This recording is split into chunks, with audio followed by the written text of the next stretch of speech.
Hello students, once again welcome back to my YouTube channel the genius physicist. Students, आज हम discuss करते हैं about the Bernoulli's principle के Bernoulli principle है क्या। इससे पहले हमने डिस्कस किया था इक्वेशन ऑफ कंटिन्यूटी। आपको इक्वेशन ऑफ कंटिन्यूटी में ये चीज मिली a1 v1 is equal to a2 v2। Final result हमें ये मिला था इक्वेशन ऑफ कंटिन्यूटी का। ये बताता था कि अगर हम किसी भी सरफेस की एरिया को रिड्यूस करें, एरिया को कम करें, तो उससे जो वेलोसिटी है वो वेलोसिटी बढ़ जाएगी फ्लूइड की, जो फ्लूइड है उसका फ्लो बढ़ जाएगा। तो हमने ये चीज वाज़ह डिस्कस की कि जो एरिया है वो इनवर्सली प्रोपोर्शनल है किसके साथ, वेलोसिटी के साथ। अगर हम किसी भी सरफेस में वाटर का फ्लो इंक्रीज करना चाहते हैं, किसी भी फ्लूइड का फ्लो इंक्रीज करवाना चाहते हैं, तो हमें क्या करना होगा, हमें उस सरफेस की जो एरिया रिड्यूस करनी पड़ेगी, उससे हम उसकी वेलोसिटी इंक्रीज कर सकते हैं। और भी बहुत सारी बातें थी जो हमने इक्वेशन ऑफ कंटिन्यूटी में डिस्कस की थी, मगर फाइनल पॉइंट ये थी हमारी। ओके, तो आज का जो टॉपिक है वो बर्नौली प्रिंसिपल। बर्नौली प्रिंसिपल बताता है कि जो प्रेशर है, pressure is inversely proportional to the speed. Bernoulli principle की ये बात है कि जो प्रेशर है, प्रेशर का जो रिलेशन है वेलोसिटी के साथ, स्पीड के साथ, वो है inverse. Pressure is inversely proportional to the velocity. ये बात हमें बताता है बर्नौली प्रिंसिपल। इस चीज को हम डायग्रामेटिकली समझने की कोशिश करते हैं कि हाउ दिस एक्सप्लेन्स इट। और हमने ये चीज भी डिस्कस की, equation of continuity actually explains the law of conservation of mass, but its working principle is that this Bernouilli principle works on the basis of law of conservation of energy। ये law of conservation of energy के base पर काम करता है। जैसे हमारे पास equation of continuity काम कर रही थी on the basis of ideal fluid, in same way, in such a way, this Bernouilli principle also work on the basis of ideal fluid। ideal fluid की ये प्रॉपर्टीज थी कि वो जो फ्लूइड होता है उसकी विस्कोसिटी जीरो होती है, नॉन विस्कस होता है। और एक ये भी प्रॉपर्टी थी कि जो आइडियल फ्लूइड होता है ये हमेशा इनकम्प्रेसिबल होता है, it means its density is constant. और इसमें जो फ्लो होता है वो होता है स्ट्रीम लाइन फ्लो होता है, रेनॉल्ड्स नंबर का वैल्यू कम होता है, विस्कस फोर्स डोमिनेंट होता है। ओके, और ये भी स्ट्रीम लाइन फ्लो में होता है जो एंगुलर क्वांटिटीज का मैग्नीट्यूड होता है। यहाँ पर लीनियर वेलोसिटी है, दिस इज लीनियर वेलोसिटी। अगर बात की जाए यहाँ पर एंगुलर वेलोसिटी की, तो एंगुलर वेलोसिटी यहाँ पर आपको मिलेगी 0 मीटर पर सेकंड, 0 मीटर पर सेकंड। तो एंगुलर वेलोसिटी का जो मैग्नीट्यूड है हेयर इज इक्वल टू 0। ये सारी बातें आप वीडियो को पास करके ये थ्योरेटिकल वे से अपने कॉपी पर नोट कर सकते हैं। ओके, अब हम इसका डायग्राम समझने की कोशिश करते हैं how it says that by increasing pressure velocity will be decrease. Pressure को इंक्रीज करने से वेलोसिटी डिक्रीज होगी। ये कैसे होगा कि इसका जो वर्किंग प्रिंसिपल है वो law of conservation of energy है, law of conservation of energy. हम इन चीजों को वेरीफाई कर लेते हैं। कैसे देखते हैं, ये आपके पास डायग्राम गिवन है, let's suppose this is diagram.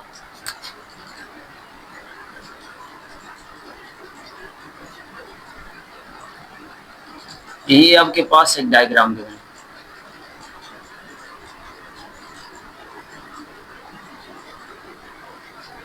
ठीक है। This is its volume. आप देख सकते हैं इस डायग्राम में एलिवेशंस हैं।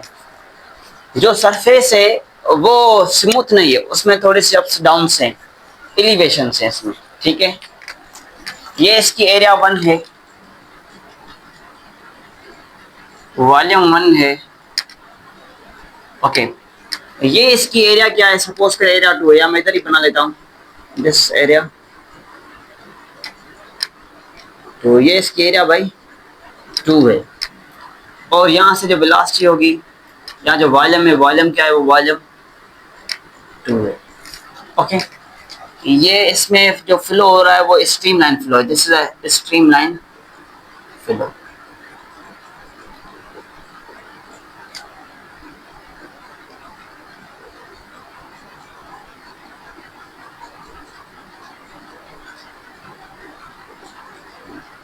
Okay, this is streamline flow of water।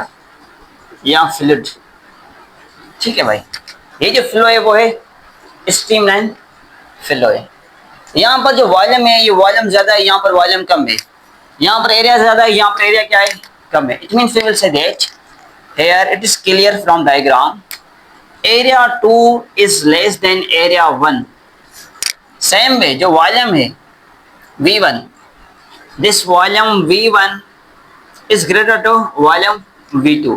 या हम ऐसे भी कह सकते हैं कि जो V2 वॉल्यूम है इसका वॉल्यूम V2 ये लेस देन है किससे, V1 से। या इस तरह लिख सकते हैं कि जो एरिया 1 है वो ग्रेटर है किससे, एरिया 2 से।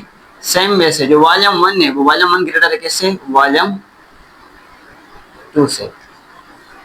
ओके, ये चीज है। तो according to equation of continuity जो मास रेट फ्लो था उसमें कंजर्वेशन थी। तो यहाँ पर सवाल उठता है, एक सवाल क्रिएट होता है कि सर जो मास रेट फ्लो होगा वो सेम कैसे होगा। वो एक बात अलग है कि यहाँ का जो प्रिंसिपल है वो प्रेशर और वेलोसिटी को एक्सप्लेन करता है, बट वो चीज हम यहाँ पर तो डिस्कस कर सकते हैं ना। तो यहाँ पर ये फ्लो सेम कैसे होगा भाई, याद रखें इसका वॉल्यूम ज्यादा है, इसका वॉल्यूम कम है, इसकी एरिया ज्यादा है, इसकी एरिया कम है। तो हमें ऐसा लगता है कि एरिया वॉल्यूम चेंज हो, जाहिर सी बात अगर छोटा सा कोई वॉल्यूम हो बड़ा सा वॉल्यूम हो तो फ्लो तो सेम नहीं होगा ना। अब देख सकते हैं ये वॉल्यूम ज्यादा है, ये वॉल्यूम कम है, इसकी एरिया ज्यादा है, इसकी एरिया कम है। अगर इतनी एरिया हो और इतनी एरिया हो, इतना वॉल्यूम और इतना वॉल्यूम हो, फ्लो तो सेम कैसे होगा, flow will be different. So try to understand this technique, इस टेक्निक को समझने की कोशिश करें। यहाँ पर है क्या, एक्चुअली एरिया ज्यादा है मगर जो लेंथ है वो लेंथ कम है। ये जो L1 है वो लेंथ क्या है, कम है।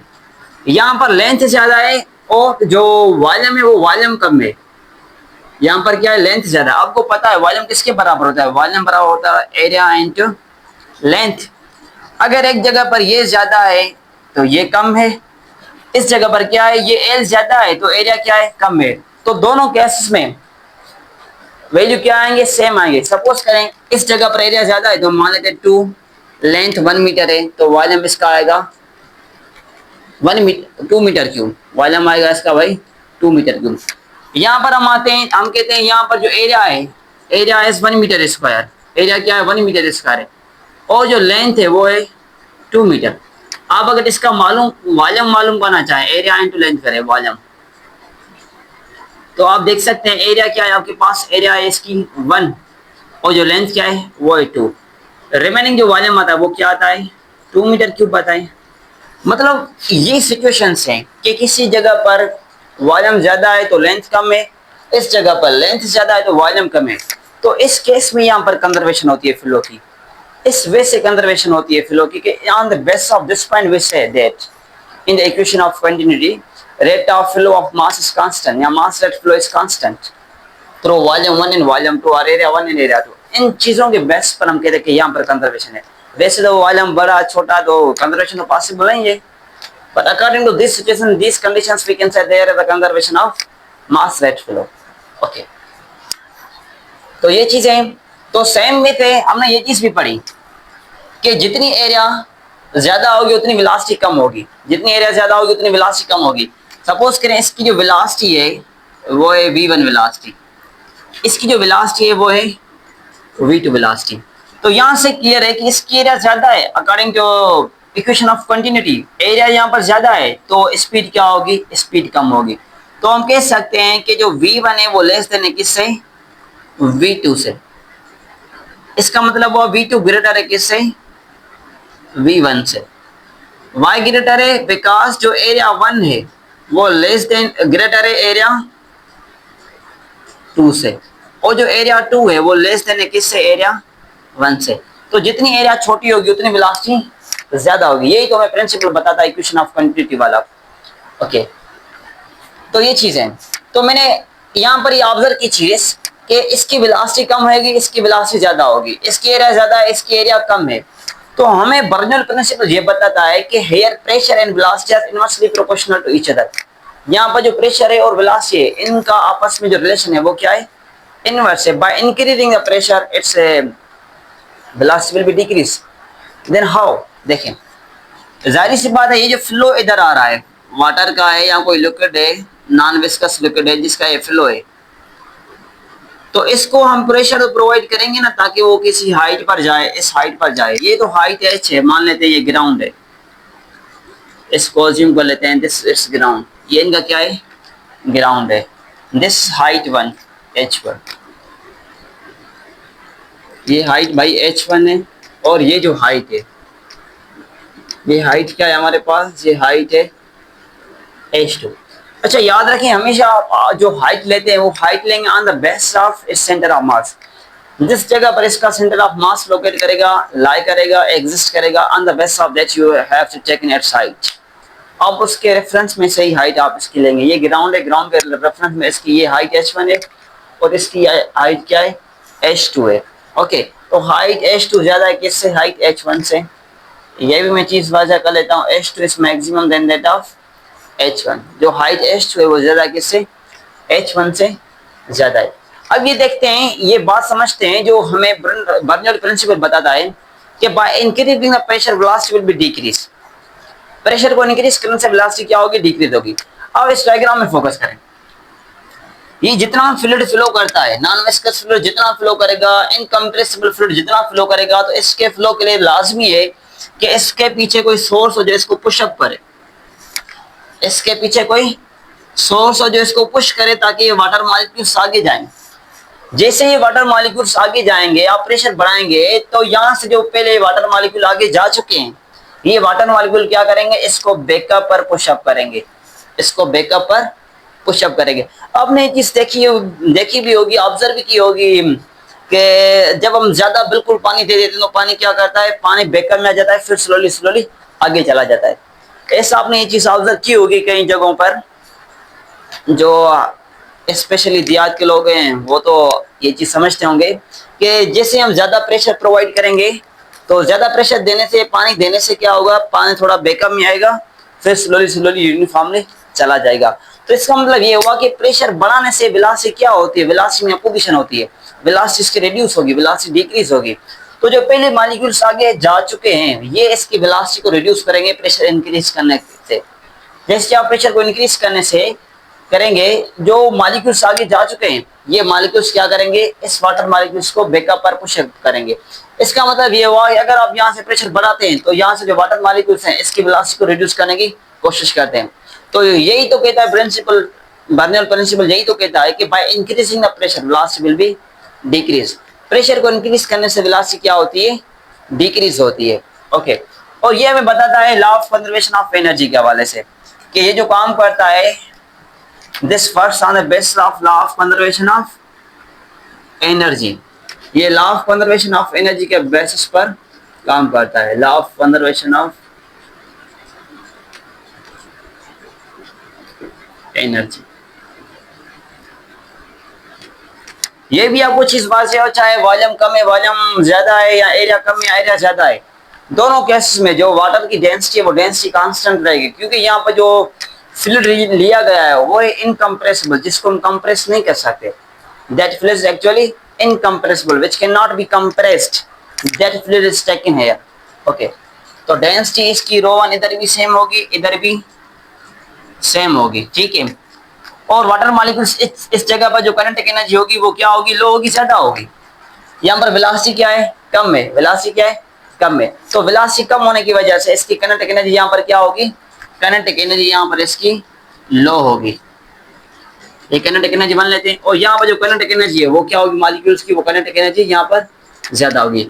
अगर हम चेंज इन काइनेटिक एनर्जी मालूम करना चाहें तो हम कैसे मालूम करेंगे, इसमें से ये माइनस करेंगे। एक बात ये, और प्रेशर यहाँ पर ज्यादा है, प्रेशर यहाँ पर ज्यादा है P1, इधर प्रेशर क्या है, प्रेशर यहाँ पर कम है। प्रेशर जब कम है तो वेलोसिटी यहाँ पर क्या होती है, बढ़ती है, अपोजिशन करती है इसकी।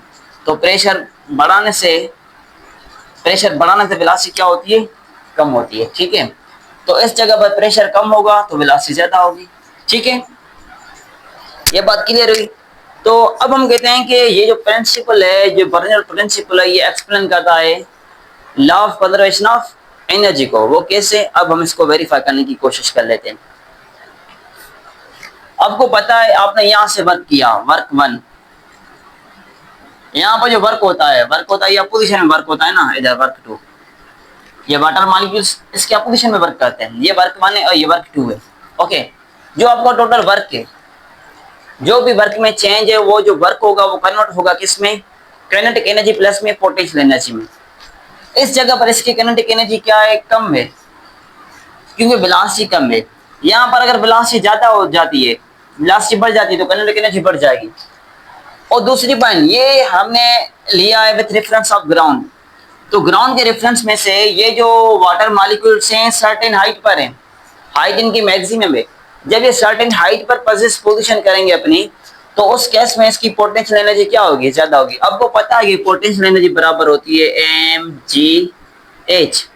जितनी हाइट की वैल्यू मैक्सिमम होगी उतना जो पोटेंशियल एनर्जी का मैग्नीट्यूड है वो हमें ज्यादा से ज्यादा मिल सकता है। ठीक है, तो अब हम इसको वेरीफाई करते हैं बर्नौली प्रिंसिपल को, why here is conservation of energy and how here is conservation of energy.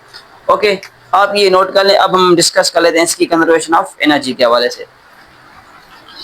Okay, तो याद रखें यहाँ पर वर्क ज्यादा है, यहाँ पर वर्क क्या है, कम है। यहाँ पर प्रेशर अप्लाई करना पड़ता है। तो अब पहले वर्क मालूम करते हैं, डेल्टा डब्ल्यू कैसे होगा।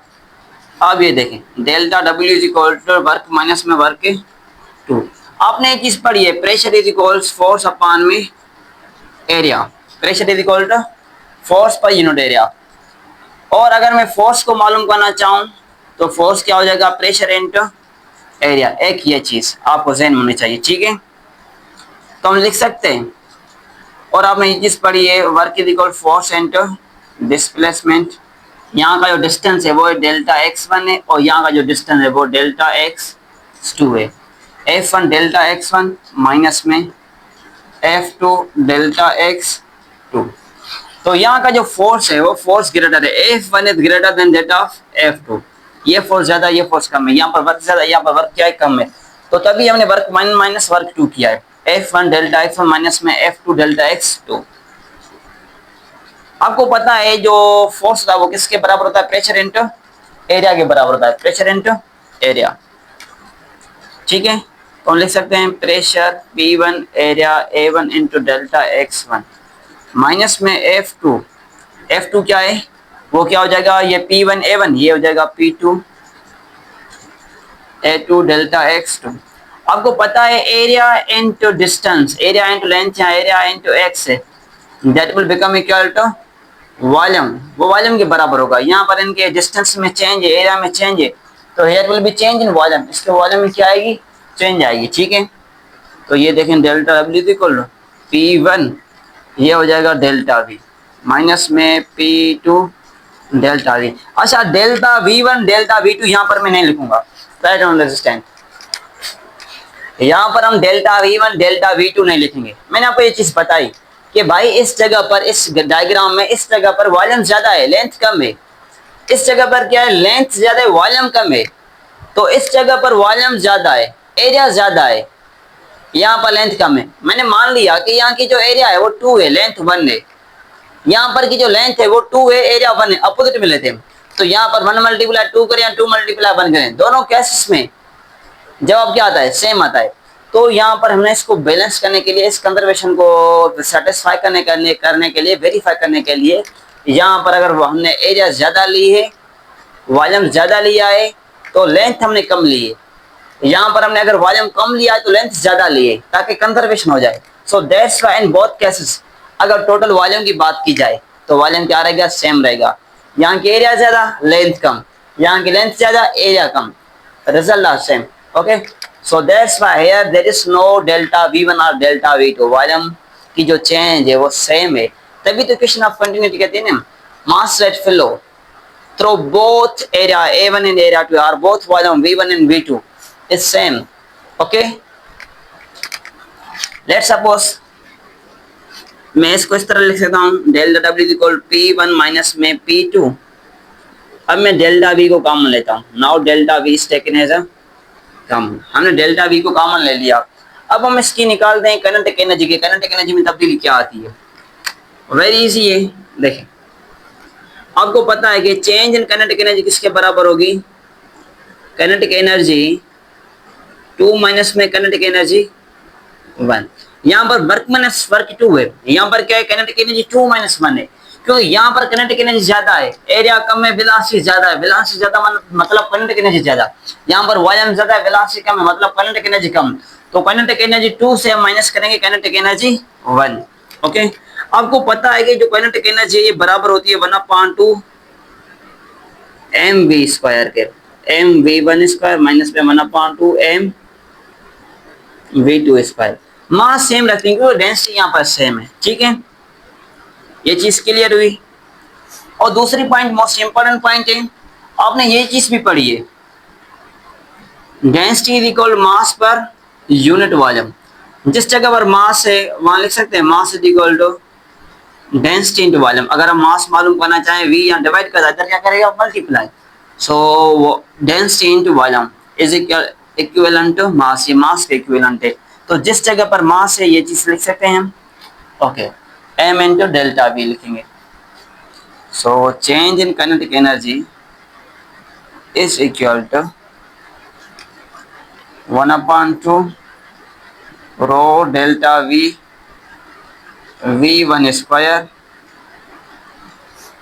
सॉरी ये 2 है ना तो ये 2 कर लेंगे, ये 1 कर लेंगे, वेलोसिटी 1। ओके भाई ये देखें सिंपल है, 1/2 मास किसके बराबर है, rho into delta we, row delta V mass की जगह पर लिखा और v2 स्क्वायर आप सेम लिख लें, माइनस आप क्या करें 1/2 m, यहाँ पर आप सेम लिख लें रो डेल्टा v v1 स्क्वायर। ठीक है, 1/2 रो डेल्टा v यहाँ पर भी तो आप ये कॉमन ले लें, change in kinetic energy equal to 1/2 rho delta v, ये चीजें आप कॉमन ले लें तो यहाँ मिलेगा v2 स्क्वायर माइनस में v1 स्क्वायर। ठीक है, ये हमें चीज मिलेगी। Let's suppose this equation number first and this equation number second. ये इक्वेशन नंबर क्या है, सेकंड। अब हम फोकस करते हैं इसकी पोटेंशियल एनर्जी के बेसिस पर कि इसकी पोटेंशियल एनर्जी क्या होगी। Now focus on it's potential energy. तो याद रखें इसकी हाइट की, यहाँ पर हाइट मैक्सिमम है, हाइट मैक्सिमम होने की वजह से पोटेंशियल इस जगह पर क्या होगी, मैक्सिमम होगी। तो पोटेंशियल एनर्जी को हम यू से शो करते हैं, तो हम लिखते हैं पोटेंशियल एनर्जी 2 माइनस में पोटेंशियल एनर्जी 1।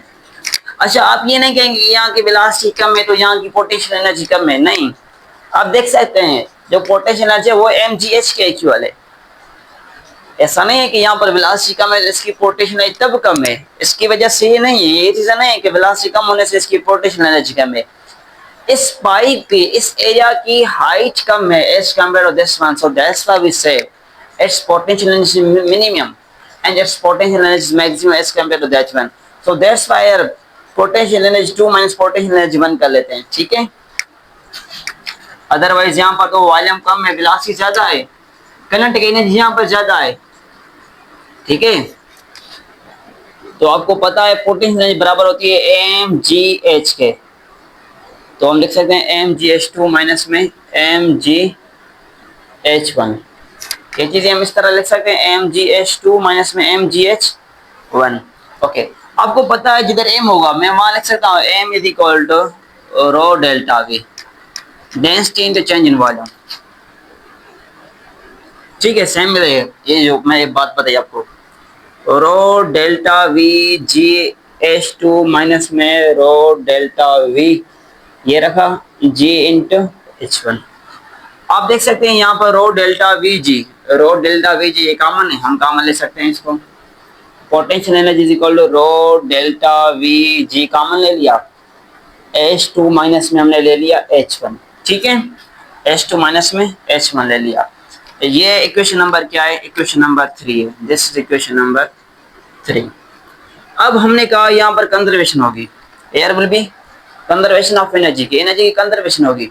जो चेंज इन वर्क है वो बराबर होगा किसके, काइनेटिक एनर्जी प्लस में potential energy. It means there is no in violations, no in dissipation of energies, there is a conservation of energies. यहाँ पर कंजर्वेशन है एनर्जीज की। देखते हैं कैसे, उसको मैथमेटिकली प्रूफ कर लेते हैं। इसको मैं रिमूव कर लेता हूँ।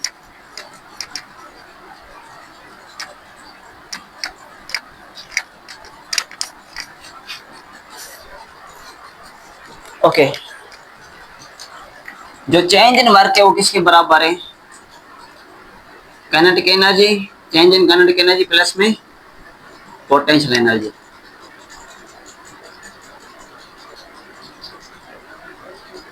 इसके बराबर है। जो डेल्टा डब्ल्यू अकॉर्डिंग फर्स्ट किया वो किसके बराबर है? P1 माइनस में P2 delta we. Okay, P1 minus P2 delta we. Okay, अब क्या काइनेटिक एनर्जी? काइनेटिक एनर्जी किसके बराबर है?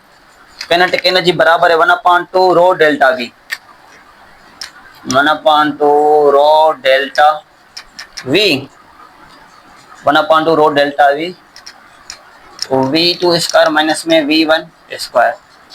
अब क्या है? Potential energy. पोटेंशियल एनर्जी किसके बराबर है? Rho delta we g, rho delta we g, rho delta we g H2 minus में H1। आप देख सकते हैं डेल्टा वी यहाँ पर भी इनको कॉमन ले सकते हैं हम, तो डेल्टा वी से कैंसिल हो सकते हैं।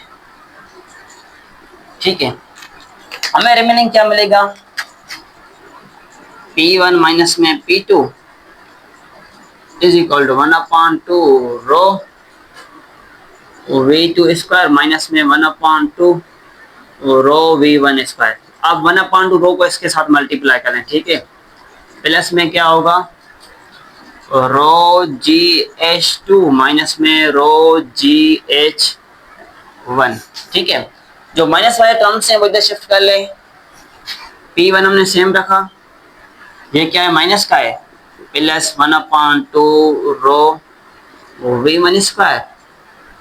ठीक है, ये भी माइनस का इधर कर लें आप इसको शिफ्ट, तो ये हो जाएगा 1/2 रो GH1 इज इक्वल टू, ये इधर माइनस का इधर आएगा तो ये हो जाएगा प्लस का P2 प्लस में 1/2, ये सेम रखें, रो V2 स्क्वायर, और क्या है प्लस में रो GH2, रो GH2।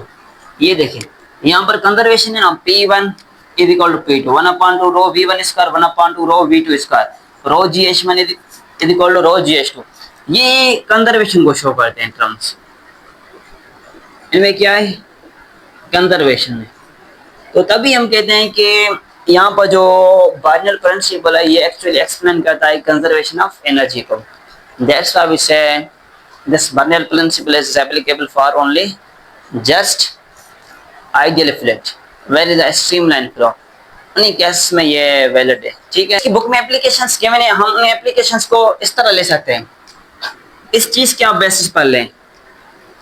बुक में आपके पास एटमाइजर है, वेंचुरीमीटर है या एरोडायनामिक्स है, बहुत सारे एग्जांपल्स गिवन है आपको, तो आप यही प्रिंसिपल अप्लाई करेंगे कि बर्नूल प्रिंसिपल हम यही बताता है कि अगर हम प्रेशर को इंक्रीज करेंगे तो वेलोसिटी क्या होगी? कम होगी। वेलोसिटी क्या होगी भाई? कम होगी। अगर मैं आपको एग्जांपल दूं इस तरह, लेट सपोज करें ये जस्ट लाइक अ वेंचुरीमीटर, यहाँ कोई टैंक वगैरह ले लें उस तरह ये कोई, अब देखें यहाँ पर जो वेलोसिटी होगी वो वेलोसिटी क्या होगी भाई? इस नोजल में, इस नोजल के पास जो वेलोसिटी का मैग्नीट्यूड होगा वो हाई होगी। वेलोसिटी क्या होगी? यहाँ पर हाई होगी। वेलोसिटी इसलिए हाई, यहाँ पर एरिया कम है। जब एरिया कम है, वेलोसिटी हाई है, तो इसका मतलब ये हुआ कि इस जगह पर जो प्रेशर का वैल्यू हुआ, प्रेशर क्या होगा? प्रेशर लो होगा। इस जगह पर आप फोकस करें, इस जगह में आप देखेंगे कि जो वेलोसिटी वो वेलोसिटी लो होगी। वेलोसिटी क्या होगी भाई? वेलोसिटी लो होगी। क्यों वेलोसिटी लो है? क्योंकि यहाँ पर एरिया मैक्सिमम है। According to equation of continuity, when area is high then you will get low quantity of velocity, तो यहाँ पर वेलोसिटी आपको क्या मिलेगी? लो मिलेगी। इसका मतलब ये हुआ कि यहाँ पर वेलोसिटी लो है तो यहाँ का जो प्रेशर होगा वो प्रेशर क्या होगा? हाई होगा। Pressure will be high. Okay, तो एरोडायनामिक्स से सेम है, से जिस तरह जो हवाई जहाज होता है उसके विंग्स वगैरह होते हैं ना, वो इस तरह होते हैं, इस तरह उसके विंग्स होते हैं, तो उसके सरफेस पर हाई स्पीड होती है। सॉरी, जो प्रेशर होता है उसके सरफेस पर क्या होता है? लो होता है। स्पीड क्या होती है? हाई स्पीड होती है। सही तो कहा। जो सरफेस है इसका, एरोडायनामिक्स हम जब स्टडी करते हैं तो एरोडायनामिक्स में क्या होता है? उसके जो विंग्स होते हैं हवाई जहाज के, तो उसके ऊपर वाले सरफेस पर जो प्रेशर होता है, प्रेशर लो होता है, स्पीड हाई होती है, फ्लो ज्यादा होता है। फ्लो क्या होता है? एयर मॉलिक्यूल्स का ज्यादा होता है। ठीक है, मगर जो प्रेशर होता है वो कम होता है। उसकी जो इस तरह थोड़ी सी साइड बनी होती है, इस तरह यहाँ पर प्रेशर क्या होता है, ज्यादा होता है। प्रेशर ज्यादा होता है तो वो उसको ज्यादा से ज्यादा टाइम हवा में स्टैंड करने की एबिलिटी बढ़ा सकता है, उसकी स्टेबिलिटी बढ़ा सकता है। तो कहने का मतलब ये हुआ कि जिस जगह पर प्रेशर ज्यादा होगा वहां पर वेलोसिटी कम होगी। यहाँ पर क्या है, प्रेशर ज्यादा है, इसकी वेलोसिटी कम है, वेलोसिटी यहाँ पर मैक्सिमम होगी, यहाँ पर वेलोसिटी क्या होगी, कम होगी। यहाँ पर प्रेशर हाई होगा। जब प्रेशर हाई होगा तो ये जो हाई प्रेशर है इस एरोप्लेन को ज्यादा से ज्यादा टाइम हवा में स्टैंड करने की स्टेबिलिटी दे सकता है। ओके, यहाँ एटमाइजर है, वो भी आपके बुक में गिवन है। यहाँ जिस तरह हमारे पास जो ब्लड प्रेशर हम चेक करते हैं ना किसी बंदे का, तो जब उसको ज्यादा हम प्रेशर देते हैं, ज्यादा प्रेशर देते हैं, वो थोड़ा सा वो खुल जाता है। समझते हैं ना आप? मुझे प्रॉपरली उसकी वर्डिंग नहीं आ रही कि उसको क्या कहते हैं आप। जब आप ब्लड प्रेशर वगैरह चेक करते हैं, जिस तरह आप प्रेशर बढ़ाते हैं, जैसे आप प्रेशर बढ़ाते जाएंगे वो वॉल्यूम ज्यादा होता है। जब वॉल्यूम ज्यादा है तो सेम विद यहाँ पर प्रेशर क्या है भाई, हाई है ना। वॉल्यूम ज्यादा है, प्रेशर क्या है, हाई।